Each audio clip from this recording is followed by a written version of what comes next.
제가 엊그저께 그 신문을 보니까 신문에 그런 게 났어요. 5월 20일 날 그 소비자 심리학회라는 곳에서 논문을 발표했는데 그 논문 내용이 뭐냐면 그 한국에서 가장 믿을 수 없는 사람, 신뢰가 안 가는 사람 1등부터 10등을 뽑았어요. 이게 어디서 나온 거냐면 그 인터넷에 돌아다니는 여러 글들이 있잖아요. 그것을 5억 3천만 건을 분석을 해서 거기에 나타난 신뢰할 수 없는 사람들을 이렇게 정리를 한 거예요. 그런데 1등이 누구게요? 신뢰할 수 없는 사람 1위. 예? 네, 1위는 남편이었습니다.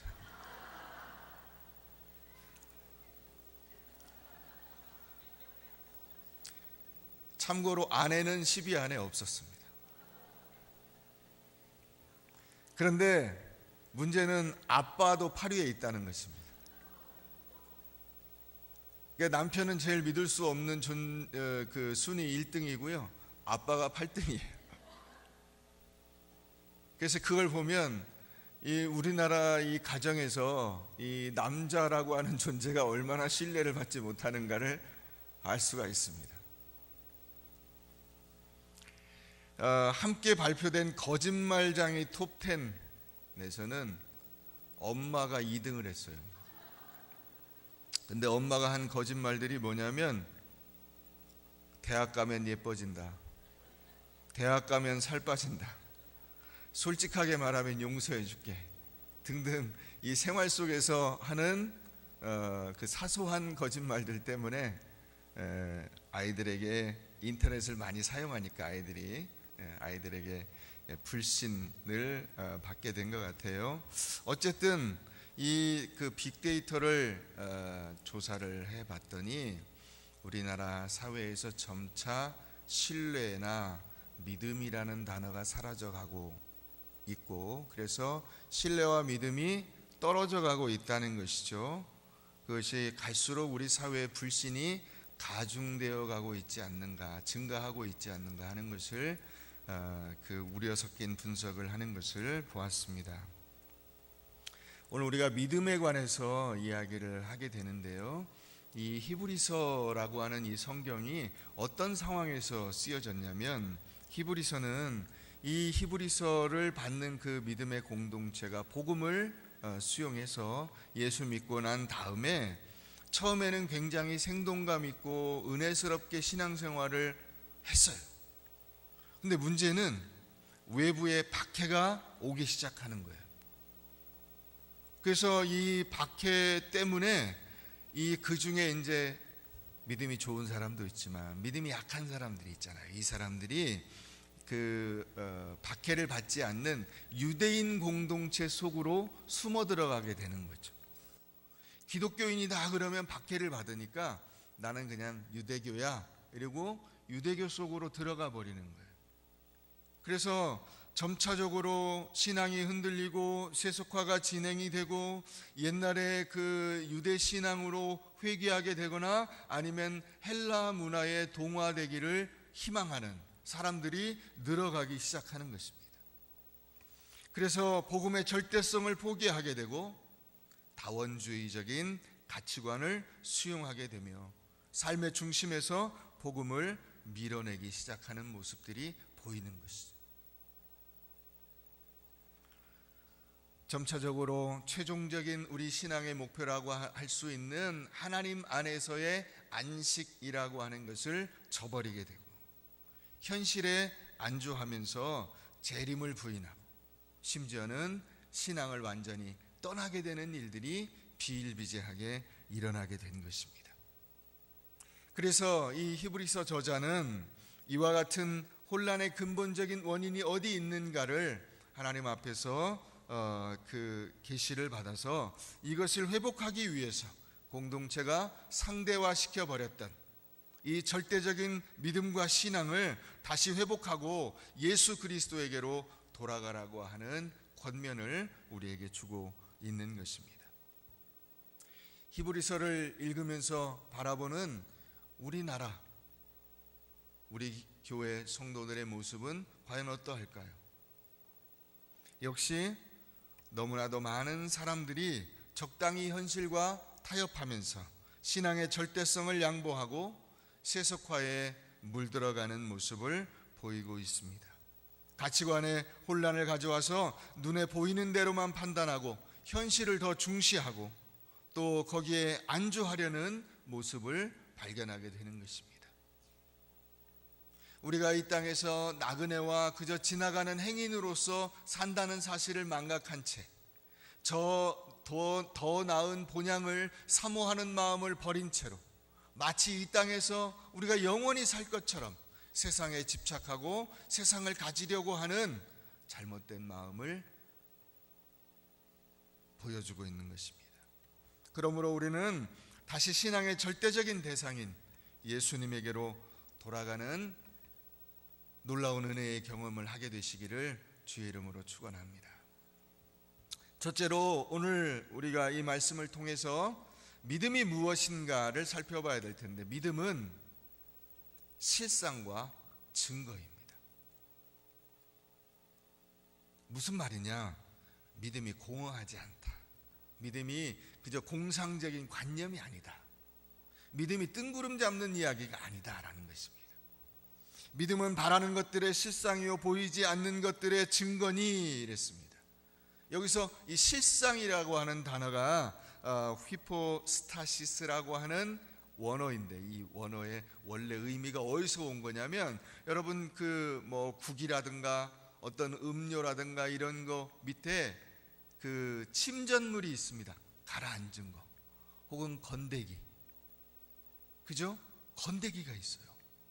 다시 말하면 여러분, 이렇게 물을 이렇게 휘휘 저으면 아무것도 안 잡히면, 소고기국인데 그 소가 그냥 이렇게 장화 신고 지나간 국물이면 우리가 참 낙심이 될 텐데, 거기에 이 고깃덩이가 이렇게 들어 있으면 아, 그래도 먹을 게 있네 하잖아요. 그 건더기, 이게 실상이에요.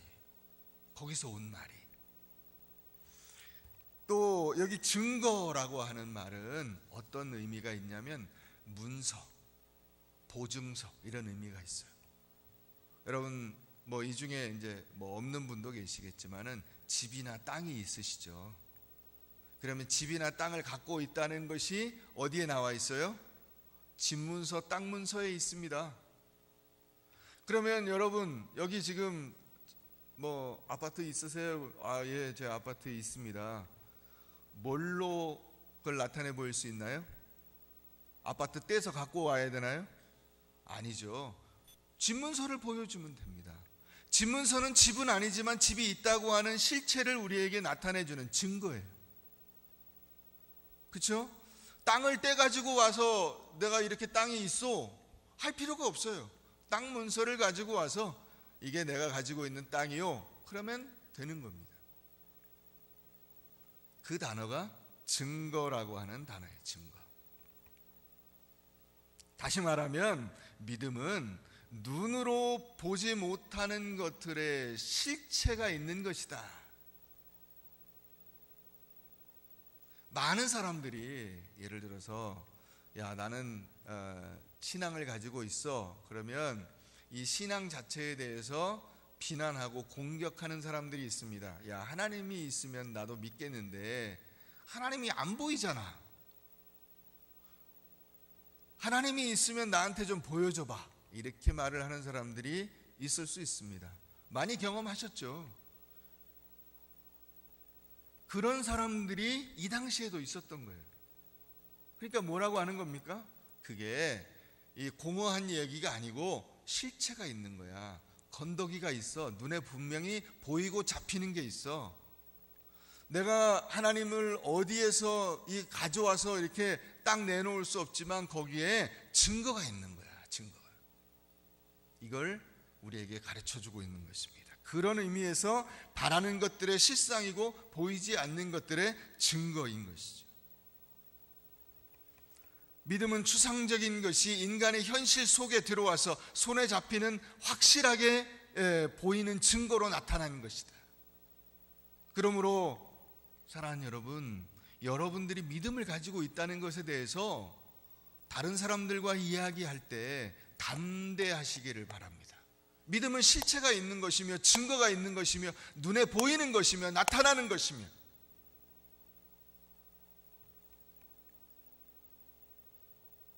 그것을 가지고 있는 사람에게 삶의 변화를 일으키는 것입니다. 왜요? 실체가 있으니까. 여러분들이 그 증거예요. 그래서 두 번째로 여러분, 믿음은 보이지 않는 하나님을 완전히 신뢰하는 것으로 우리가 나타나게 됩니다. 믿음은 뭘 믿는 거예요? 하나님을 믿는 거예요. 믿음은 하나님을 내가 고백하는 거예요. 여러분, 이 히브리서 저자가 믿음을 이야기하면서 창조 사건을 가장 먼저 이야기합니다. 믿음으로 모든 세계가 하나님의 말씀으로 지어진 줄을 우리가 아나니 보이는 것은 나타난 것으로 말미암아 된 것이 아니니라. 왜 이 창조 사건을 언급하고 있을까요? 그것은 믿음의 대상으로서 구원 역사의 근본이요 또 우리의 삶의 배경이 되기 때문입니다. 창조 사건은 하나님의 말씀에 의해서 발생한 하나님의 주권적인 역사로서 우리에게 창조를 본 적은 없지만 그 창조가 있었다는 사실을 우리가 분명히 보고 믿고 듣고 경험할 수 있는 구체적인 실체이기 때문입니다. 여러분, 여행들을 다 가보셨을 거예요. 여행 그러면 뭐 해외여행만 생각하시는 분들이 많은데 국내 어디든 다 마찬가지입니다. 가서 멋있는 풍경을 보면 야, 어떻게 하나님이 이렇게 기가 막히게 세상을 만드실 수 있을까? 여러분, 울산바위 가보셨어요? 울산바위 어디 있죠? 울산에? 네, 설악산에 있습니다. 울산바위 멋있잖아요. 네, 미시령 지나가지고 이렇게 내려가다 보면 그 나무들이 저 바위들이 쫙 병풍 친 것처럼 서 있는 그 모습이 얼마나 아름다운지. 누가 그걸 만들어요? 설악산 꼭대기에 올라가면 흔들바위라는 게 있어요. 수백 명이 올라가서 흔들면 그 밑으로 떨어지지 않을까요? 흔들어 보셨어요? 네, 힘껏 밀면 흔들흔들합니다. 근데 밑으로 떨어지지 않아. 누가 만들었을까요? 이게 실체예요, 여러분. 실체. 내가 만들어진 것이 실체이고 여러분들이 살고 있는 이 환경과 여건이 실체예요. 믿음의 실체예요.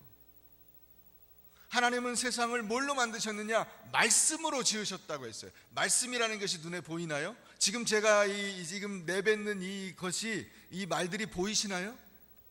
뭐 TV 화면에서는 이게 기억, 니은, 비금, 디귿, 니을 쫙 이게 말이 나가는 것처럼 그 애니메이션을 만들어 가지고 마치 뭐가 말이 실체가 있는 것처럼 나타내기도 합니다만은 눈에 보이지 않습니다. 말이라는 것은. 하나님께서 세상을 지으실 때도 마찬가지였어요. 빛이 있으라 하시니 빛이 있었고, 땅이 있으라 하시니 땅이 있었고, 하늘이 나뉘라 하시니 나뉘어졌고, 나무와 동물과 사람이 하나님의 능력과 은혜와 말씀으로 지으신 것입니다.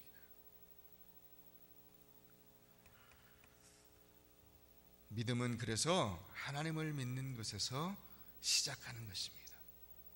그리고 믿음은 하나님께서 당신께서 실행하시겠다고 말씀하신 그 약속을 말씀 그대로 믿는 데서 정점을 이루게 되는 것입니다.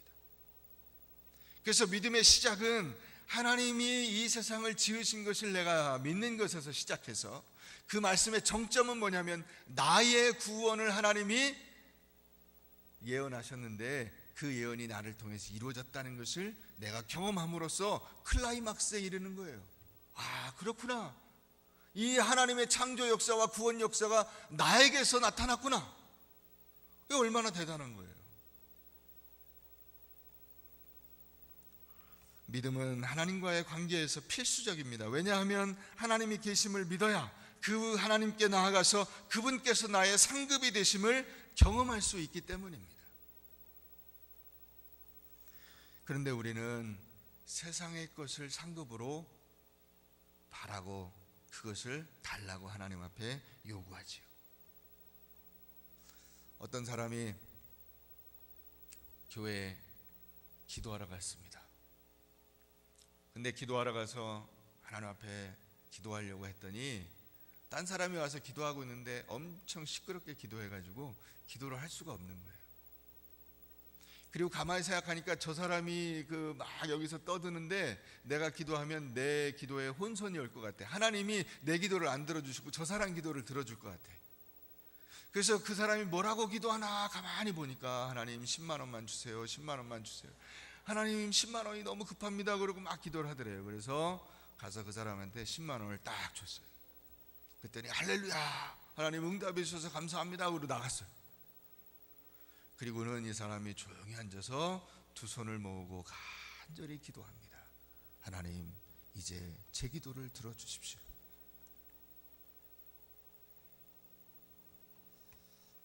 여러분, 우리의 잘못된 믿음은 믿음의 보상으로 세상의 것을 바라는 데 있는 것입니다.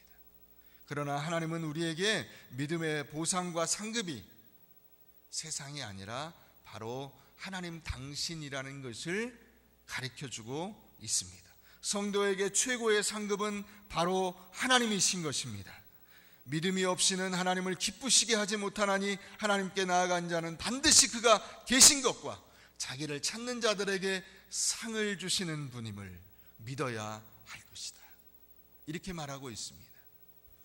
계시록 22장 12절에도 보면 보라, 내가 속히 오리니 내가 줄 상이 내게 있어 각 사람에게 그의 일한 대로 갚아주리라, 이러고 말씀해 주셨는데, 여러분, 오늘 하나님께서 오늘도 상 주시는 이심을 믿으시기를 바랍니다. 근데 그 상 중에 최고의 상급이 뭐냐? 바로 하나님 당신이라는 거예요. 세상의 물질이나 세상의 권세나 세상의 어떤 여러분들이 바라는 눈에 잡히는 그것이 아니고 하나님 당신 자신이 우리의 최고의 상급이라는 거예요. 여러분, 여러분들의 삶에서 최고의 상급은 무엇일까요? 많은 분들이 상급을 물질적인 것에 기대고 있습니다. 물질적인 것이 있으면 상 받은 것이고 복 받은 것이고, 물질적인 것이 없으면 복이 없는 것이고 상을 받지 못했다고 생각을 합니다. 과연 그럴까요?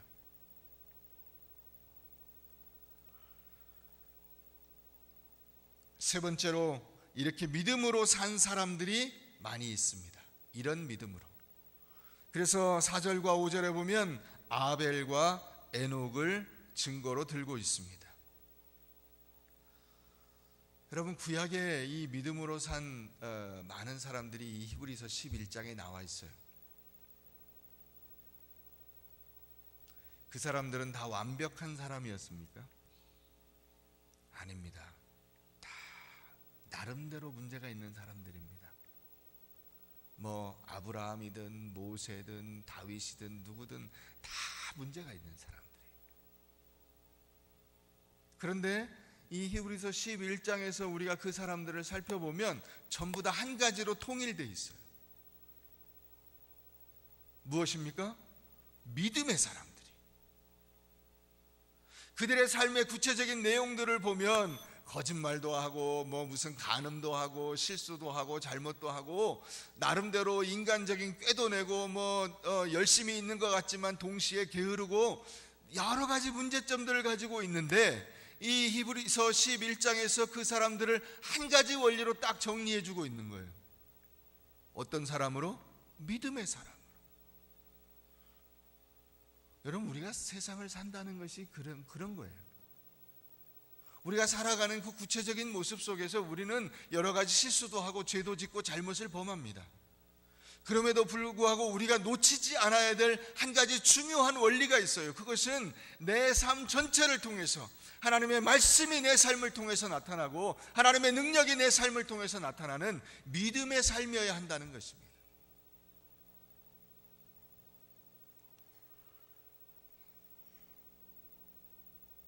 오늘 하나님께서는 이 믿음의 사람들에게 마치 초등학교 선생님이 그 숙제 뒤에 도장을 찍어두듯이 참 잘했어요, 도장을 찍어주신다는 거예요. 하나님께 인정을 받았다는 것입니다. 이 사람들이 그 사람들이 영적으로 또 하나님의 말씀에 비추어서 완벽했기 때문이 아니라 성경 전체를 관통하는 굉장히 중요한 원리, 즉 믿음으로 살았다는 것 때문에 하나님의 참 잘했어요 도장을 받았다는 거예요. 그래서 그 하나님이 찍어주신 이 참 잘했어요 도장을 받은 사람 2명을 먼저 소개하고 있습니다. 하나는 아벨이죠. 믿음으로 아벨은 가인보다 더 나은 제사를 하나님께 드림으로 의로운 자라 하시는 증거를 얻었으니 하나님이 그 예물에 대하여 증언하심이라. 그가 죽었으나 그 믿음으로써 지금도 말하느니라. 어떤 사람은 가인의 제물이 거절당하고 아벨의 제물이 연락된 이유는 제사 절차상의 문제 때문이라고 분석을 합니다. 가인은 제물을 드릴 때 제물을 나누는 법대로 나누어 놓지 않고 자기 마음대로 나누어 놓았기 때문에 연락되지 않았고, 아벨은 제사법대로 바르게 제물을 잘라서 드렸기 때문에 연락되었다고 분석을 합니다. 또 필로라고 하는 사람은 아벨의 제물은 생명체였기 때문에 연락되었으나 가인의 제물은 생명이 없는 것이기 때문에 연락되지 않았다고 분석하기도 했습니다. 요세푸스라고 하는 사람은 가인의 행동에 도덕적인 결함이 있었기 때문에 연락되지 않았다고 말을 하기도 했습니다. 부르스라고 하는 사람은 가인의 제물은 빈약하였으나 아벨의 제물은 충실한 것이었고, 가인은 인간적인 재치로 자기 생각으로 제사를 드렸지만 아벨은 자발적으로 피의 제물을 드렸기 때문에 연락되었다고 이야기합니다. 그러나 이 모든 주장들은 성경에 구체적인 근거가 나와 있지 않습니다. 성경에 구체적인 증거가 나와 있는 유일한 가인과 아벨의 제사를 가르는 기준은 믿음으로 드렸느냐 그렇지 않느냐입니다. 성경은 아벨의 제사에서 가인보다 특별히 나은 점으로 무엇을 꼽고 있냐면 바로 믿음으로 드린 것을 꼽고 있습니다. 아벨의 제사는 자신이 가지고 있는 믿음을 표현하는 행위였으나 가인은 제사를 드리면서 제사를 드리기 전에 믿음이 없었다는 것이지. 사랑하는 여러분, 믿음으로 에녹은 죽음을 보지 않고 옮겨졌다고 말하고 있습니다. 하나님이 그를 옮기심으로 다시 보이지 아니하였느니라. 그는 옮겨지기 전에 하나님을 기쁘시게 하는 자라 하는 증거를 받았느니라. 이 두 사람들을 보면 대조적입니다. 왜냐? 아벨은 믿음으로 살았는데 그 믿음으로 사는 것 때문에 죽었습니다. 살해당했어요. 에녹은 믿음으로 살았다는 것 때문에 죽음을 보지 않고 하늘나라로 올라갔습니다. 평탄하게 사는 것이지. 그러니까 어떤 사람은 믿음으로 살았다는 것 때문에 고난을 받고 고통을 당하고 어려움을 당하고 생명이 끊어지고, 어떤 사람은 믿음으로 사는 것 때문에 하늘나라에 올라가고 이 세상에서 평안하고 평탄하게 사는 것입니다. 여러분, 우리가 사는 세상이 그렇습니다. 인간이 사는 삶의 원리가 그래요. 하나님께서 우리가 세상을 살 때 여러분들 각자에게 배역을 주신 거예요. 어떤 사람은 힘들고 어렵게 고통스럽게 살아갑니다. 어떤 사람은 넉넉하게 평안하게 형통하게 살아갑니다. 그것을 관통하는 원리가 믿음이 아닙니다. 믿음의 원리는 우리의 현실적인 삶의 상황과 여건에도 불구하고, 우리가 이 땅에서 살아가는 그 인간적인 삶의 배역에도 불구하고, 그 어떤 사람이 어떤 배역을 맡았든지 상관없이 믿음으로 사느냐 그렇지 않느냐가 중요하다는 거예요. 믿음으로 살아서 고생할 수도 있습니다. 믿음으로 살아서 평안할 수도 있습니다. 그러나 하나님은 그것이 믿음으로 살아서가 아니라 어렵게 살아도 믿음으로 살아야 하고 평탄하게 살아도 믿음으로 살아야 한다는 것을 말해주고 있는 것입니다. 아벨과 에녹의 사건은 그래서 우리가 이 세상에서 어떤 상황과 여건에 있든지 상관없이 우리의 삶의 중요한 원리는 믿음이라는 것을 가르쳐주고 있는 것입니다. 사랑하는 여러분, 우리가 어떤 삶을 사는가는 개인별로 다 다릅니다. 고난을 받을 수도 있습니다. 승리의 삶을 살 수도 있습니다. 그러나 이 세상이라고 하는 연극판에서 우리의 배역이 다른 것입니다.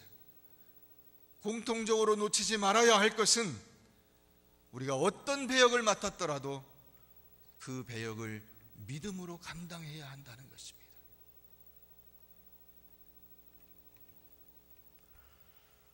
그러므로 네 번째, 그리스도 안에서 성취되는 믿음의 온전함을 경험하시기를 바랍니다. 오늘 우리가 읽지 않았습니다마는 11장 39절 40절 한번 보겠습니다. 성경을 한번 넘겨보십시오. 11장 39절과 40절 말씀입니다. 다 같이 한번 읽어보겠습니다. 시작.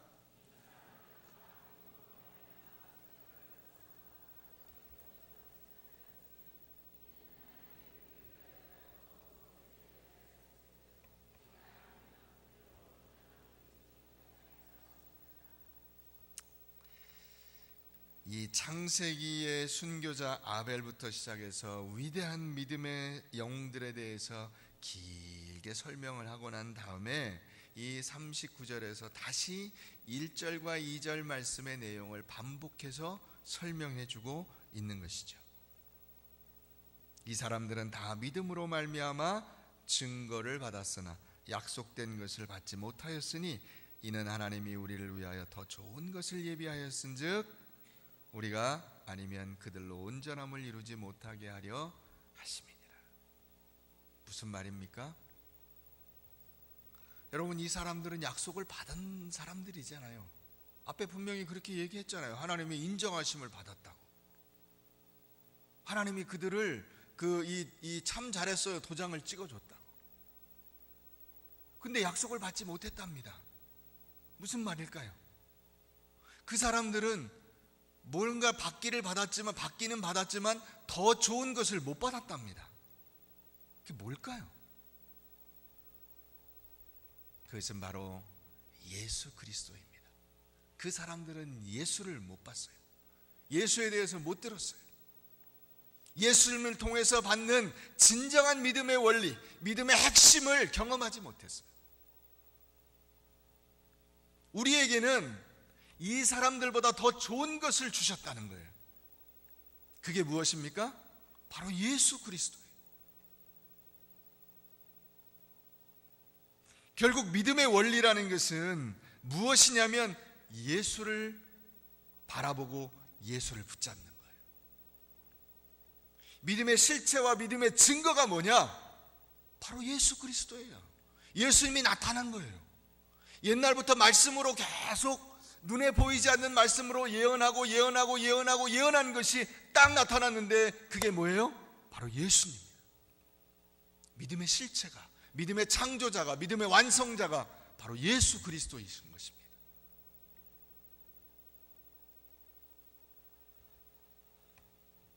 많은 사람들이 믿음이라는 것은 내가 바라고 소원하는 것으로 생각을 합니다.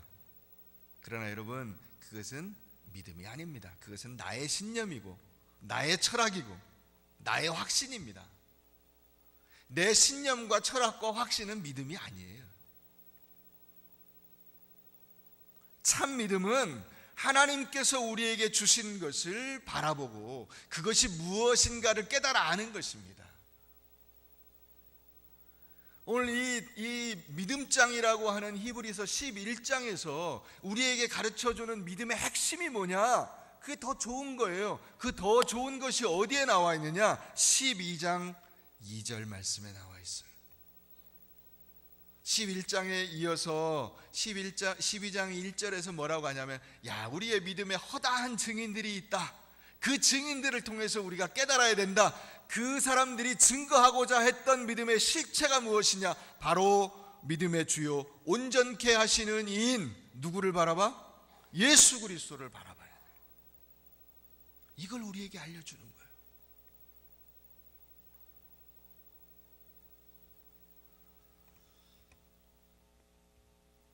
말씀으로부터 온 것을 소원하고 바라보는 것이 참 믿음이요 바람인 것이죠. 그건 믿음인 거예요. 성경의 기초에서 하나님의 말씀으로 약속해 주신 것과 예수 그리스도 안에서 우리에게 허락해 주신 더 좋은 것을 바라보는 것이 바로 믿음인 것입니다. 그러므로 우리가 신앙을 가지게 되면 이제는 더 이상 헛된 것을 바라보지 않습니다. 왜냐하면 진짜를 찾았기 때문이에요. 물질을 추구하지 않습니다. 세상의 부와 성공에 매달리지 않습니다. 참된 추구, 참된 바람, 참된 소망이 우리 안에 생겨났기 때문입니다. 하나님을 향한 소망, 영생의 소망, 영원한 것을 향한 눈이 열리고 영원한 것에서 들려오는 소리를 들을 귀가 열려지게 되는 것입니다. 그것을 깨닫는 마음이 열려지게 되는 것입니다. 예수를 믿고 보는 눈이 달라졌습니다.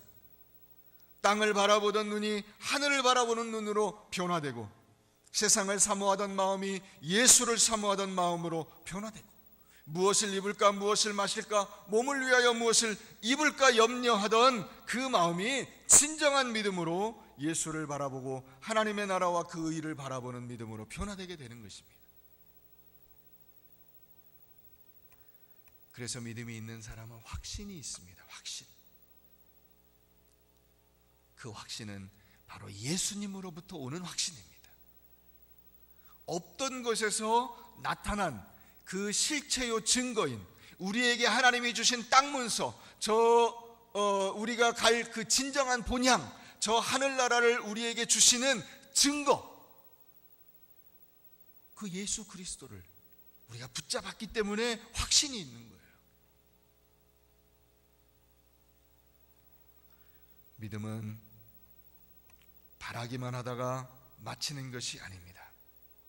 바라는 바를 성취하는 능력이요, 기대하는 것을 완성하는 능력이요, 사랑은 율법의 완성이듯이 믿음은 믿은 대로 이루어지는 것입니다. 그런데 믿은 대로 이루어지는 것의 결정체가 무엇이냐면 내가 구원받아 하늘나라에 가는 거예요. 이건 변함없는 사실이라는 것을 내가 확실히 믿는 겁니다. 내가 이 땅에서 맡은 배역은 가난뱅이일 수도 있고 노숙자일 수도 있습니다. 내가 이 땅에서 맡은 배역은 국회의원일 수도 있고 대통령일 수도 있습니다. 그러나 어떤 배역을 맡았든지 간에 나에게 분명하게 주어진 것, 분명한 문서로 우리에게 보장해 주신 것, 그것은 예수를 믿음으로 구원받는다고 하는 이 영원한 진리인 것입니다. 그러므로 그 보증이 되시는 예수님을 바라보시기를 바랍니다. 그분은 우리의 믿음의 창조자요 완성자이십니다. 그분은 자신 앞에 놓인 기쁨을 위해서 부끄러움에 대하여 대수롭지 않게 여기면서 십자가를 참아내셨습니다. 그리고 그분은 보좌 우편에 앉으셨습니다. 예수님은 우리에게 믿음의 진정한 모델이 되십니다. 예수님께서 이렇게 십자가를 지신 것은 그분에게도 아버지에 대한 분명한 믿음이 있었기 때문입니다. 그분도 한때 흔들렸습니다. 겟세마네 동산에서 기도하시면서 아버지여, 할 수만 있으면 이 잔을 내게서 지나가게 하옵소서. 믿음의 싸움을 한 것입니다. 그 믿음의 싸움 끝에 예수님은 다시 말씀으로 돌아가 아버지의 뜻대로 되기를 원하나이다 고백하며 믿음의 결정을 내린 것입니다. 여러분, 그러므로 우리가 예수님을 바라보는 것은 참으로 중요한 사건입니다. 우리의 삶을 믿음으로 살기 위해서 반드시 필수적으로 붙잡아야 할 분이 바로 예수 그리스도이시기 때문입니다. 우리에게 너무나 불확실하고 모든 것이 불투명한 이 세상 속에서 믿음으로 살려면 꼭 필요한 것이 두 가지가 있는데, 하나는 인내요, 하나는 예수를 바라보는 것입니다. 그런데 이 두 가지는 다시 하나로 정리가 됩니다. 그게 바로 예수를 붙잡는 것입니다. 예수님을 보면 믿음으로 살게 되고, 예수님을 보면 우리가 나그네임을 깨닫게 되고, 예수님을 보면 세상에 연연하여 살지 아니하고 하나님께서 나의 하나님 되심을 기쁨으로 알고 묵묵히 믿음의 길을 걸어갈 수 있게 되는 것입니다.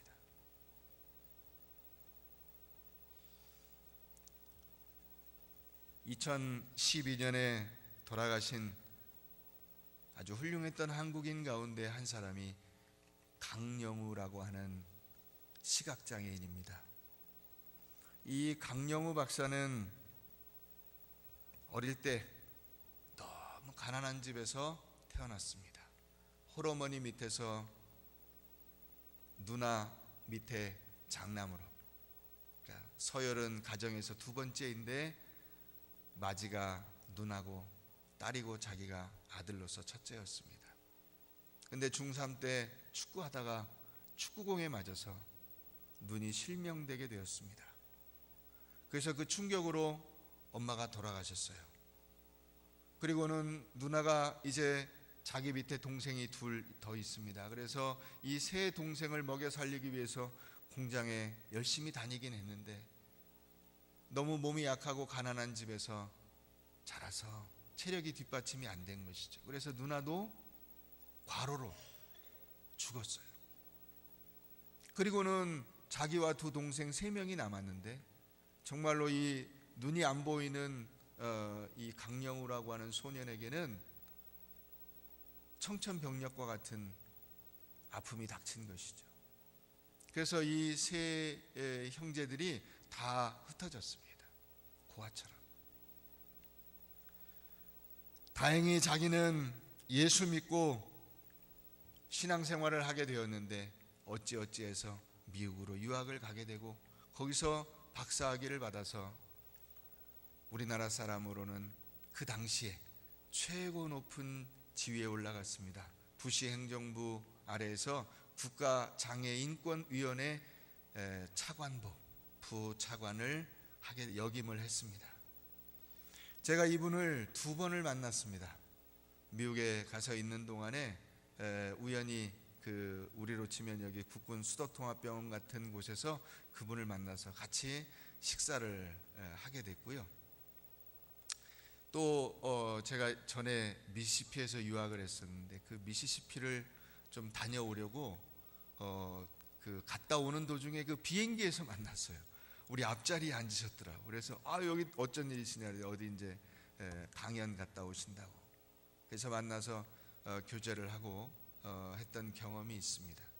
참 뭐 키도 작달막하고 이 외형적으로는 볼품이 없는 분인데 참 신실하게 살았던 귀한 신앙인입니다. 이분이 2011년도 10월에 췌장암 진단을 받고 그때부터 자기 삶을 정리해서 자기가 가지고 있던 전 재산 25만 불 다 장학금으로 기탁을 하고 그리고는 그 2011년 12월 달에 성탄절에 같이 모여서 식구들하고 교제하고 얼마 안 있다가 돌아가시게 됐어요. 그래서 자기 아내 그리고 두 아들들이 다 훌륭한 의사요 훌륭한 자녀들입니다. 미국 사회에서 굉장히 훌륭한 그리스도인들이고요. 그리고는 자기 이제 지인들한테 편지 3통을 남겼습니다. 그 남겨진 편지 가운데 아들들에게 준 편지의 한 구절을 제가 읽어드리고 오늘 말씀을 맺겠습니다. 눈먼 고아로 어린 동생 2과 세상에 남겨졌던 나에게 누군가 지금과 같은 미래가 기다리고 있을 것이라고 이야기했다면 나는 아마 거짓말을 해도 좀 믿을 수 있게 하라고 화를 냈을 것이다. 사랑하는 여러분, 여러분들이 지금 고난 가운데, 아픔 가운데, 어려움 가운데 있을지 모릅니다.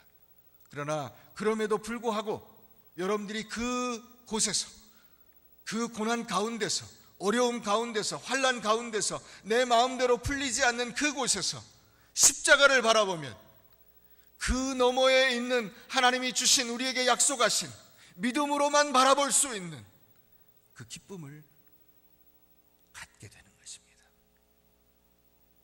그것은 하나님이 여러분들에게 주신 더 좋은 것입니다. 그것을 받을 수 있는 확실한 보증, 그분이 바로 예수 그리스도이시기 때문입니다. 저와 여러분들도 고난의 현실에 처해 있다 할지라도 결코 낙심하지 아니하고 십자가를 바라보실 수 있게 되기를 바랍니다. 그래서 십자가 너머 승리의 기쁨을 마음껏 누리며 살게 되시기를 주의 이름으로 축원합니다.